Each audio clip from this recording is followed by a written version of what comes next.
So you're saying that you mentioned to me that tobacco is something that you had a struggle with yourself. So tell me that story.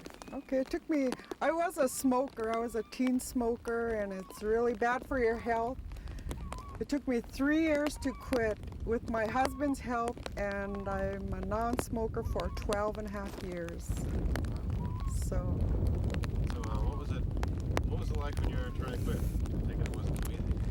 no, that took 3 years. It took a lot of telling yourself you had to quit because you wanted to, and carrying a lot of candy around. But it took 3 complete years to do it, but I did it. My dad's a non-smoker. He quit when he was in his 40s. My father-in-law quit when he was in his 40s. So it's bad for your health. Now, did you notice any effects after you quit smoking? Like, how did you feel? I felt good. I used to think I needed something for my hands to do, but it wasn't never like that because I had more time for my kids and doing other stuff.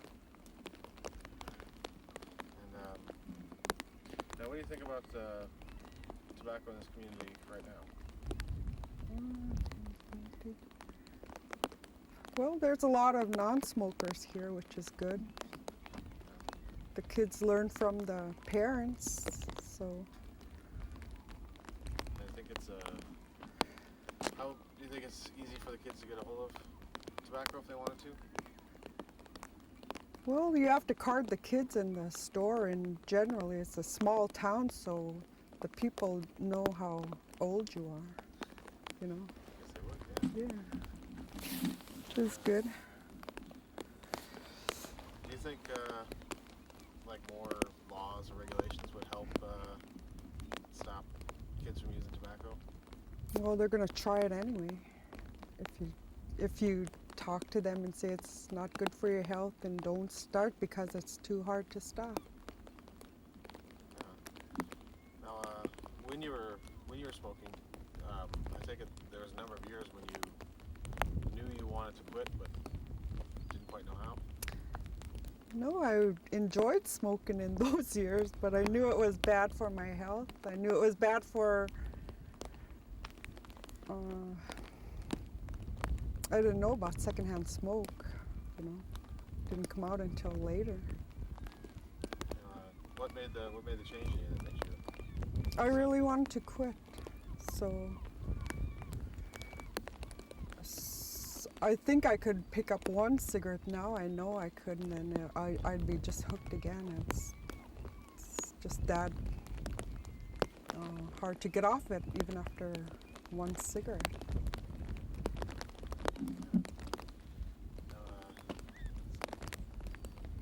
Kind of back to the other subject. You know much about the history of King Cove? I think that's about it. Is there anything else you want to add? Nope.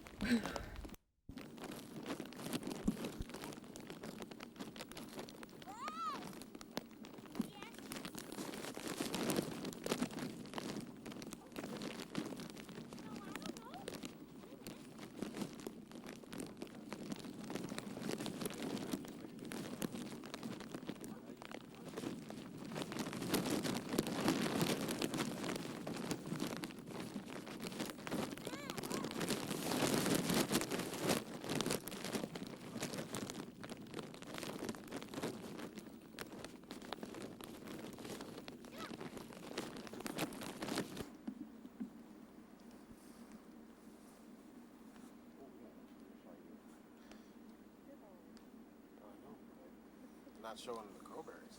Or the look at that. Camera working right here. Alright, so yeah, tell me what you have there. You have mossberries. They grow all over in Alaska. You make all kinds of good stuff out of them. Delicious.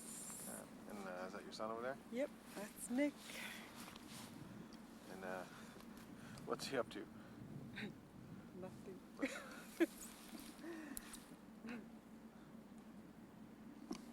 bugs are starting to come out. We better get. Really? There's bugs? They're gnats. They can give you a bad bite.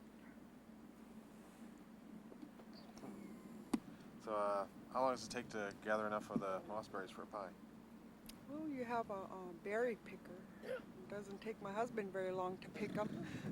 By hand it takes a long time, but with a berry picker it's really fast. And what does a berry picker look like? AC has it. Go ahead, shot over there. Okay. What do you do with the school? Math. Alright, spare room. And to be honest, I don't do a whole lot of work in here, but no, that's great. So as far as the school-wise, what classes do you teach, or what are your positions? High school math, 712. I work in the library half a day and then I do a teacher. Yep. Great. That's what we're doing. And this is you're just getting oriented to King Oh, Cove. we had to have a physical. Well, you got to physical, and we just thought we'd see what this nice new facility is like. Yeah, it's quite a facility. It's amazing. Yeah. So if you do have healthcare needs. Well, I'm back on the emergency room now. Like if you have an after hours emergency, do you have to call 911 or 911. You have to. Yeah, that's the only way. I mean, but feel free to use it. I mean, Right. that's the resource that's here. Yeah. Whoever's on call. We just have 3 kids, so it's nice to know. Right, we're here. It was great to meet you. Yeah, we're hoping to do some outreach in the schools in November, kind of a focused, I work with the diabetes program primarily. Oh, sure. And so a lot of our focus is on, prevention, and so we want to get into the schools this fall and work with the teaching staff. Sounds good. Yeah. So. Yeah, exactly. Well, everybody can advocate for that one, right? Especially if you have kids. Yeah. I love the lunches. So. Thank you. Nice to meet you. Bye. Yeah. Gary, look at this. What's that?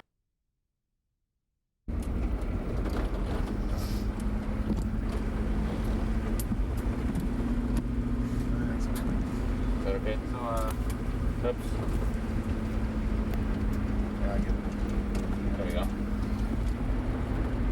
Sorry, so this dinner thing, this is something that is unique to the Aleutians, I think. So Really? tell me where we're going for dinner.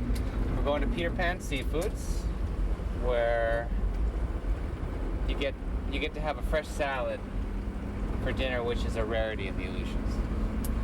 So it's the hot spot whenever I'm in the Aleutians to go to. King Cove Cannery, Peter Pan Seafoods. Gotta have it. So this is like a cafeteria at the fish processing plant. It is. And so you'll have a choice of ethnic food, such as Filipino-oriented food, which there's a pretty large group of folks that are from the Philippines that are there, as well as usually some fresh salads, fresh fruit, which often is very expensive at the store, and so you get a really good deal for $10. The best $10 that you can buy as far as a meal goes in the Aleutians. Yeah. And King Cove is the only place that has this sort of dealie, is it? This sort of what? Like I know at Sandpoint it was mentioned that you can go to the plant there. Right. Well, all of the canneries do serve food as far as and if you're part of the professional community, you can eat there. If you're visiting the community, as well as local people can go there and eat as well. But it's usually for people that don't have anywhere else to go to eat, so such as us. It's your agenda on this trip. I haven't been with you. Where have you been traveling to? Okay, we've been to, for starters, we flew into Cold Bay, and where I have family, and did a little bit of community outreach there for the Silver Salmon Derby. And then we went to Nelson Lagoon, which is on the Bering Sea coast. And then we went to Sandpoint, which is one of our largest communities. And then now we're in King Cove, driving around town here. Next stop is Cold Bay again, and then on to Falls Pass, which is on the northern tip of Unimak Island, which is the actual technical first island of the Aleutians. So I say Aleutians when we're in King Cove, but we're really not in the Aleutians per se. We're on the Aleutian Peninsula, Alaska Peninsula.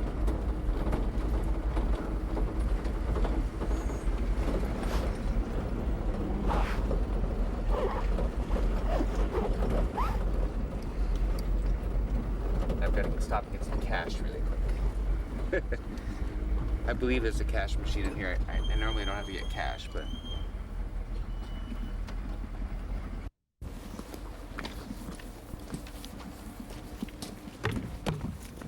So where are we at? We're at the Peter Pan Nest Hall. And we're hoping it's still open for dinner because we're cutting it close, but I think we can sweet hot. It's on the edge.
Healthy living right here. It's the beginning of a healthy meal. Dr. Ferguson style.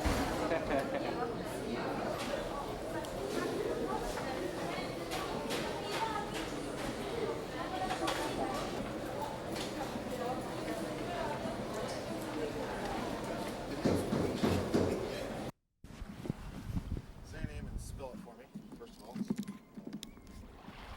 that. And I'll also listen to the microphone. Gary Ferguson, Dr. Gary Ferguson, spell it. Dr.Gary-Ferguson.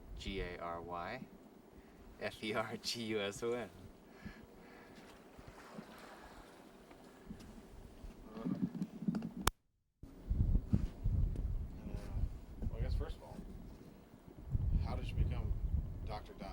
Gary Ferguson? Dr. Gary Ferguson. Well,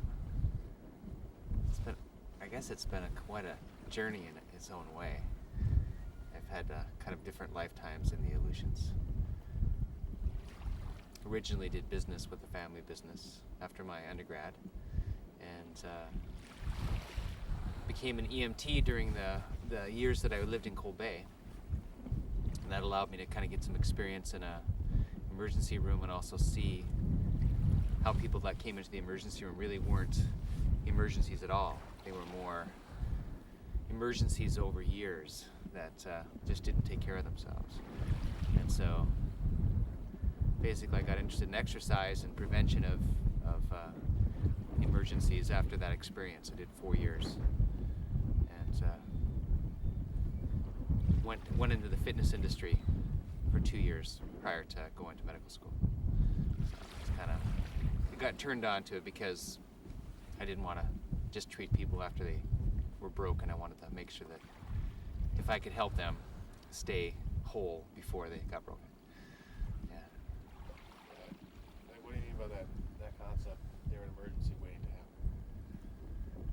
Well, life choices create emergencies, quote unquote, that you're in the emergency room, but did that emergency happen randomly, or did the choices that you lived lead up to that? And that's kind of like, that's the emergency waiting to happen. We are how we live, and of course through experience we all learn our lessons, but ideally we try to stay alive as long as we can.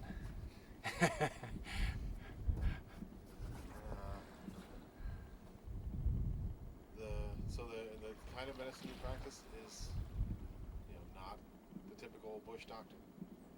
Tell me about what you do. Well, basically, the kind of medicine I practice, I'm a naturopathic physician, and so naturopaths are specialists in preventive-based medicine. You know, we're primary care providers in the state of Alaska, but at the same time, my specialty lately that I've been focusing more in on in this region is diabetes, to prevent diabetes number one in people who don't have diabetes and who are at risk for it, as well as those that have diabetes to optimize their health. And so as a naturopath, what I do is more focused in on lifestyle and diet and prevention of tertiary disease, which is like disease that, you know, basically once a person's already sick for a period of time, they develop complications, and they call that tertiary disease, meaning it's the later stage of their disease system, wherever it be diabetes or cardiovascular disease or you name it. We focus on more the primary stages and secondary stages, treating that. You know, I don't do dialysis or fix retinopathy once a person's eyes have been damaged from the diabetes. You know, we try to prevent that. So my focus is more in that realm than others. In doing that, you mentioned that you will often visit with patients for a longer period of time than what's the word? Like doctor? Than an allopathic physician, yeah. Our training is very similar, and so it's just an allopath is an MD and a naturopath is an ND. And so there's just the separation between the two is just that there's a difference in how we're trained once we get our first 2 years of training under our belts. The following 2 years plus our residency or clinical experience is different. So, yeah. Now, so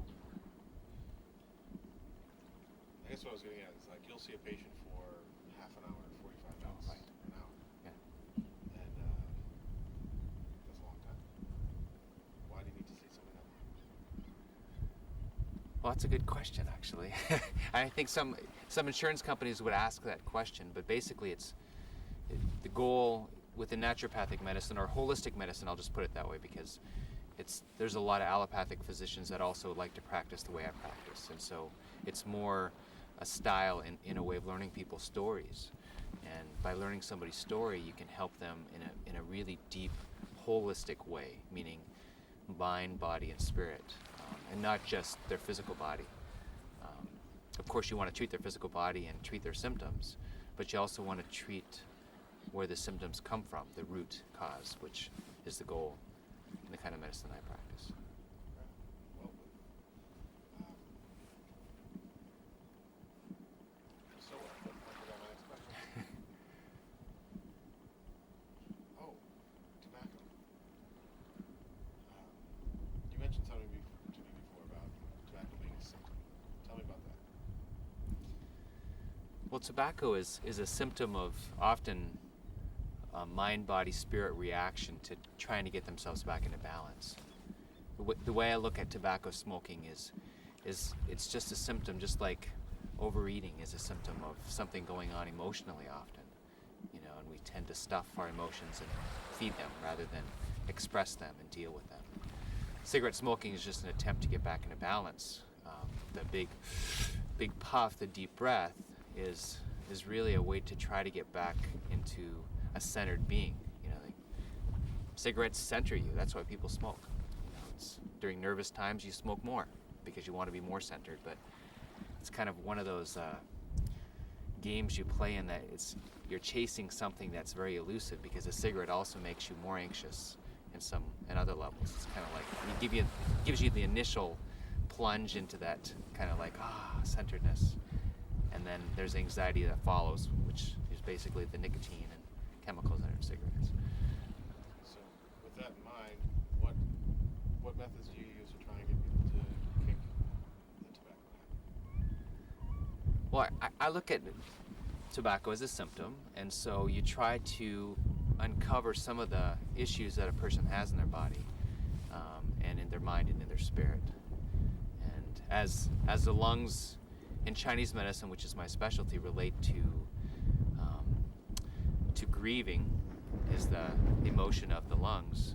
Basically, if you look into a person's life, you try to uncover some of the things in their life that maybe are, hard for them to deal with, and help them to embrace the fact that they can deal with that. And by dealing with that, perhaps they won't need to be using a cigarette to get centered all the time. That maybe they'll be able to deal with it in a way that's healthier, through exercise, through good nutrition.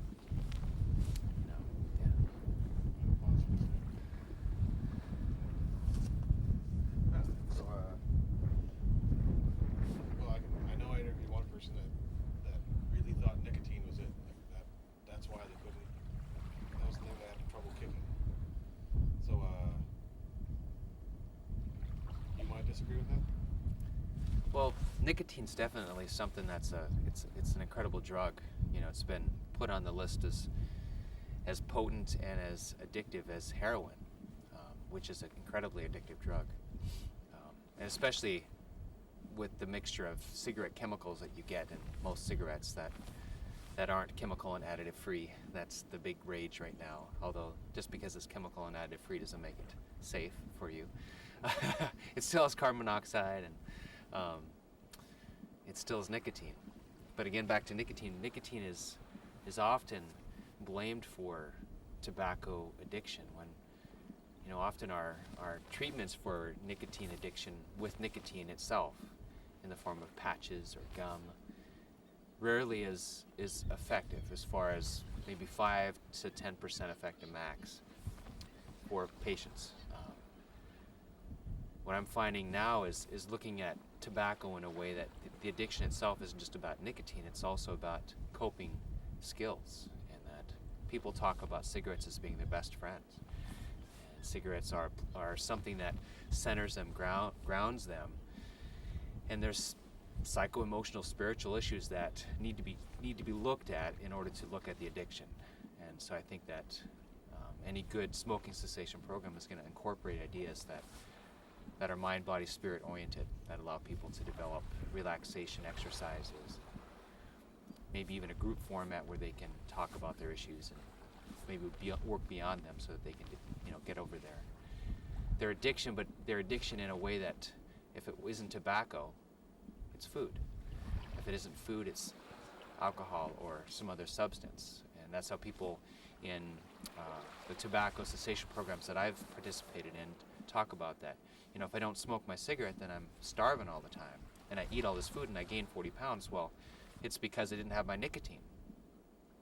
And nicotine doesn't cause you to necessarily lose weight or gain weight once you quit it. It's the addiction part of you, that you're looking to something else for your peace of mind. And I think that if you look deeper at finding your peace of mind, period, then it's a much stronger program. So that's what I like to look at. You're originally from Sandpoint. Right.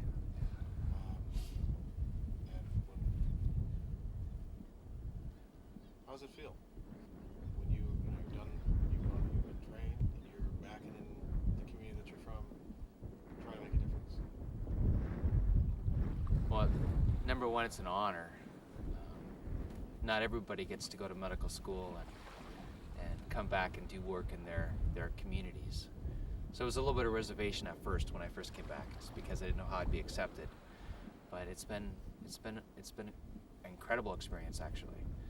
People have responded well and really want me to be a part of their programs, and I feel an honor in being a part of the program and giving back to the people that helped me go to school and wrote great letters of recommendation for me.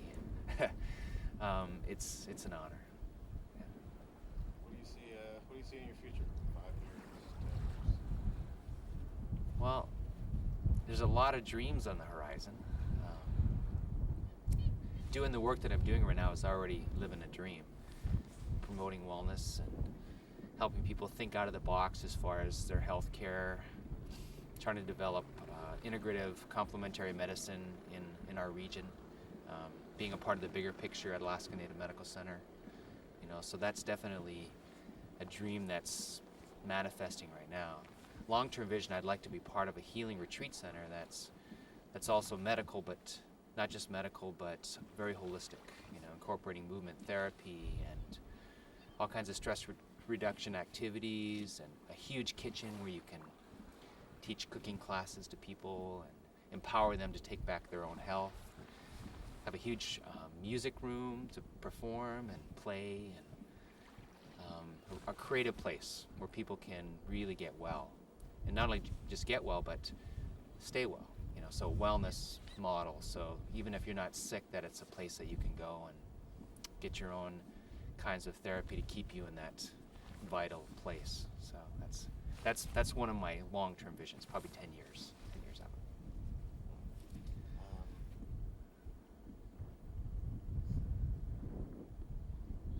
think that's all the questions I have. Is there anything else that you would like to add?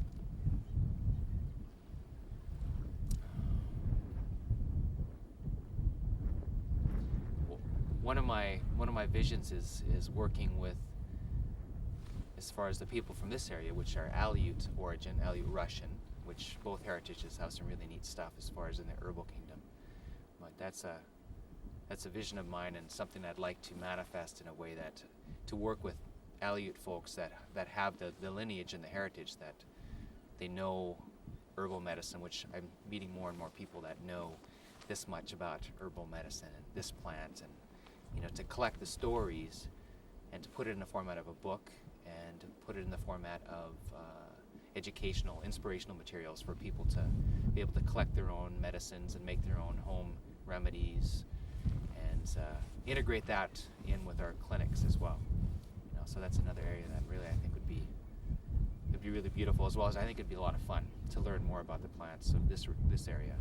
Of course, I know a lot about botanical medicine and Western plants, but Aleutian varieties that are different from others, as far as they're small. And talking to like a traditional native healer, Dr. Rita Blumenstein, she talks about the Aleutian plants as being extra potent because they're so small and packed full of energy. And I think it'd be fun to explore that as well, in a way of accenting our journey towards wellness in this region, as well as my own. I think that'd be a fun activity, as well as a dream come true.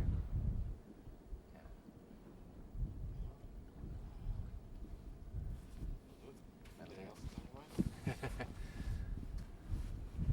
mind? Just that I love fall in this area. It's incredible. It's a very crisp time of year. The smells are just amazing, which we're experiencing right now. So it's cool stuff. Yeah, you look in the camera? Yeah. And we can do this a few different times if we need to. Name, where you from? And I watch Harpy, Alaska. Hi, this is Dr. Gary Ferguson from Cold Bay, Alaska, and I watch Heartbeat Alaska.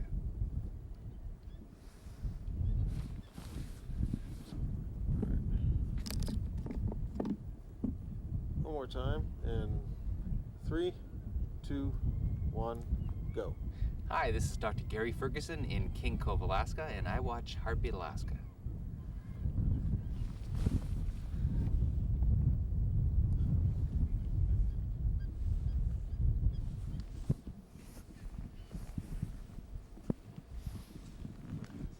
Okay, good.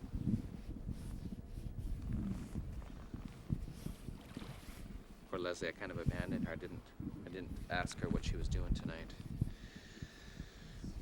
We had talked about, I think she's going to do the women's part of the banyo with Lucy.